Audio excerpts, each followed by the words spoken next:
ନ୍ୟାୟଙ୍ଗିନୀ ଛୁରିଆ ଏତେ ଗ୍ରହଣୀୟ ହେଲେ ବିଜୁ ଜନତା ଦଳର ଏତେ ରାଲି ଦେଖିଲା ପରେ ବିଶାଳ ରାଲି ଦେଖିଲା ପରେ ଛାନିଆ ବସି ଯାଇଛି। ଭାରତୀୟ ଜନତା ପାର୍ଟି ଯୋଉ ଜାଗାରେ ନିର୍ବାଚନ ଥାଏ ସେଇ ଜାଗାରେ ଏଇଭଳି ଗୋଟେ କାଣ୍ଡଟେ କରେ। ସେ ଜାଣିଲେ ଯେ ବିକ୍ରମ ପଣ୍ଡା ସେଠି ଖରିଆର ଏନ୍ଏସି ର ଦାୟିତ୍ୱରେ ଥିଲେ। ନୂଆପଡ଼ାରେ ଦେଖିଲେ ଧୀରେ ଧୀରେ ଯୋଉ କଥା କହୁଥିଲେ ଗୋଟେ ମିଛ ଇଏ କରୁଥିଲେ ଯେ ନ୍ୟାୟଙ୍ଗିନୀ ଛୁରିଆ ଅଲଗା ଜିଲ୍ଲାରୁ। ମୁଁ ସେତେବେଳେ କହିଲେ ଭାଇ ଧର୍ମେନ୍ଦ୍ର ପ୍ରଧାନଙ୍କ ଘର ତ ସମ୍ବଲପୁର ନୁହେଁ, ଆପଣଙ୍କର କେନ୍ଦ୍ରାପଡ଼ା ସାଂସଦଙ୍କ ଘର ତ କେନ୍ଦ୍ରାପଡ଼ା ନୁହେଁ, ଆପଣଙ୍କର ଯେତିକି ଆପଣ ଦେଖିବେ କହିବେ, କିନ୍ତୁ ସେଇ ଜାଗାରେ ସମ୍ବିତ ପାତ୍ରଙ୍କର ଘର ତ ପୁରୀ ନୁହେଁ, ମୋଦିଙ୍କ ଘର ତ ବାରାଣସୀ ନୁହେଁ। ଯଦି ସେମିତି ହେଇପାରୁଛି ଆପଣ ତ ନିଜ ଦଳରୁ ପ୍ରାର୍ଥୀ ପାଇଲେନି, ଆପଣଙ୍କର ସେ ଅଧିକାର ନାହିଁ କହିବାର କିଏ କୋଉଠି ହବ। ଯେତେବେଳେ ନ୍ୟାୟଙ୍ଗିନୀ ଛୁରିଆ ଏତେ ଗ୍ରହଣୀୟ ହେଲେ ବିଜୁ ଜନତା ଦଳର ଏତେ ରାଲି ଦେଖିଲା ପରେ ବିଶାଳ ରାଲି ଦେଖିଲା ପରେ ଛାନିଆ ବସି ଯାଇଛି। ଆଜ୍ଞା ଦେଖନ୍ତୁ, ଯେତେବେଳେ ଦିଲ୍ଲୀରେ ଆପର ନିର୍ବାଚନ ମଧ୍ୟ ଥିଲା, ଯେତେବେଳେ ନିର୍ବାଚନ ଥିଲା ଆପର ନେତା ମାନଙ୍କୁ ମଧ୍ୟ ମିଛ କେସରେ ଜେଲ ପୁରା ହେଇଥିଲା।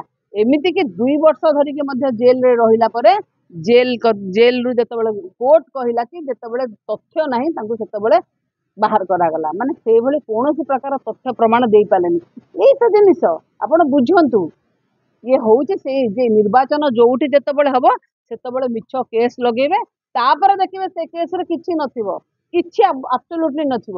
ଆପଣ ଥରେ ପଚାରନ୍ତୁ ନା ଯେ ଡମ୍ବରୁଧର ରେଡ୍ଡି 53 ନମ୍ବର ଜୋନର ଏକ୍ସ ଜିଲ୍ଲା ପରିଷଦ ମେମ୍ବର କାହା ନାଁ କହିଥିଲେ, କାହା ନାଁରେ ଚିଠି ଲେଖିଥିଲେ ପ୍ରଧାନମନ୍ତ୍ରୀ କି ମୁଖ୍ୟମନ୍ତ୍ରୀ କି ଯେ ବିଭୂତି ଜେନା ଏ କେସରେ କୋଉଠି ନା କୋଉଠି ପ୍ରଭାବିତ କରିବେ, ମାନେ ତଦନ୍ତ ପ୍ରଭାବିତ କରିବେ, ତାଙ୍କୁ କାଉନସିଲ ଅଫ ମିନିଷ୍ଟରକୁ ଡ୍ରପ୍ କରାଯାଏ। କରିଥିଲେ କି ତଦନ୍ତ ପରିସରଭୁକ୍ତକୁ ଆଣିଛନ୍ତି କି?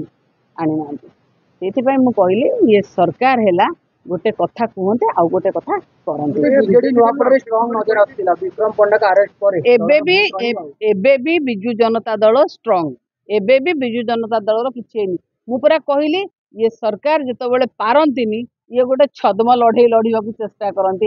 ଆକୁ ପୁରେଇ ଦବୁ ତାକୁ ପୁରେଇ ଦବୁ, ତାଙ୍କ ପାଖରେ ଆଉ କିଛି ଅଛି? ଆଉ ସେ ଦେଖନ୍ତୁ ଏଇ ମାନେ ନା ଏଇ ହିମନ୍ତ ବିଶ୍ବ ଶର୍ମାକୁ କ୍ରିମିନାଲ କହୁଥିଲେ, କାହାକୁ ଛାଡିଛନ୍ତି? ସେଇ କ୍ରିମିନାଲ ମାନେ ଆଜି ତାଙ୍କ ଦଳର ନେତୃତ୍ୱ ନେଉଛନ୍ତି। ଇଏ କହିବାଟା ବହୁତ ବଡ ଇଏ।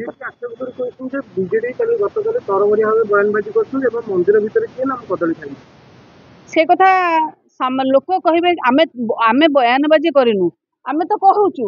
ଆପଣଙ୍କ ପାଖରେ ଯଦି ମାନ୍ୟବର ମୁଖ୍ୟମନ୍ତ୍ରୀ ଗୃହମନ୍ତ୍ରୀ ଅଛନ୍ତି, କଣ ତଥ୍ୟ ପ୍ରମାଣ ଅଛି? ଆପଣ ଗପ ଦିନରେ କଥା ହଉଥିଲେ ସେଇଟା କଥା ହେଇକିନା କରାଯାଏନି ତାକୁ ସସ୍ପେକ୍ଟ। ଆମେ ଷଡଯନ୍ତ୍ରର ଗନ୍ଧ ବାରିଲୁ। ଆପଣଙ୍କ ନାଁରେ ବି ଷଡଯନ୍ତ୍ର ଥାଇପାରେ, ଆମେ ବି ଗନ୍ଧ ବାରିପାରୁ। ଆପଣମାନଙ୍କ ନାଁରେ ବି କାଲି ସକାଳେ ଷଡଯନ୍ତ୍ର ଥାଇପାରେ। ଗନ୍ଧ ବାରିଲେ ଷଡଯନ୍ତ୍ରର ଆପଣ କଣ ତଥ୍ୟ ପ୍ରମାଣ ଦେଲେନି? ଗନ୍ଧ ବାରିଲେ ଇଏ ତା ସାଙ୍ଗରେ ସିଏ ତା ସାଙ୍ଗରେ। ଆପଣ ଦେଖନ୍ତୁ ଗୋଟେ କୋର୍ଟରେ ଗୋଟେ ମ୍ୟାଟର ସବଜୁଡିସିୟସ ଅଛି, ଆପଣ କେମିତି ମାନ୍ୟବର ସରବଣା କେମିତି ବିବେକ କେମିତି ଜାଣିଲେ ଯେ ସେ କେସରେ କଣ ହବ? ଆଙ୍କୁ କଣ ସ୍ୱପ୍ନାଦେଶ ହେଇଥିଲା? ସ୍ୱପ୍ନାଦେଶ ହେଇଥିଲା କିଏ ଜିତିବ କିଏ ହାରିବ? ନଈ ନ ଦେଖୁଣୁ କାହିଁ କପଡା ଓହ୍ଲଉଛନ୍ତି? ନଈ ନ ଦେଖୁଣୁ କାହିଁ କପଡା ଓହ୍ଲଉଛନ୍ତି? କାହାକୁ କେନ୍ଦ୍ର ସରକାରଙ୍କ ପାଖରେ ତଦନ୍ତ ଦାବି କରିବ?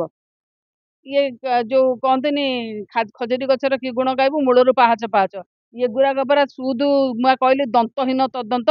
ଆଙ୍କୁ ଯେତେବେଳେ ଯାହା ଦରକାର ଯେମିତି ଦରକାର ସେମିତି ମୋଡନ୍ତି। ମନେ ରଖିଥାନ୍ତୁ, ମୁଁ ଆଉ ଥରେ ମଧ୍ୟ କହୁଛି, ଏକା ମାଘେ କେବେ ଶୀତ ଯାଏନି। ଏଭଳି ହୀନ ରାଜନୀତି କରନ୍ତୁନି।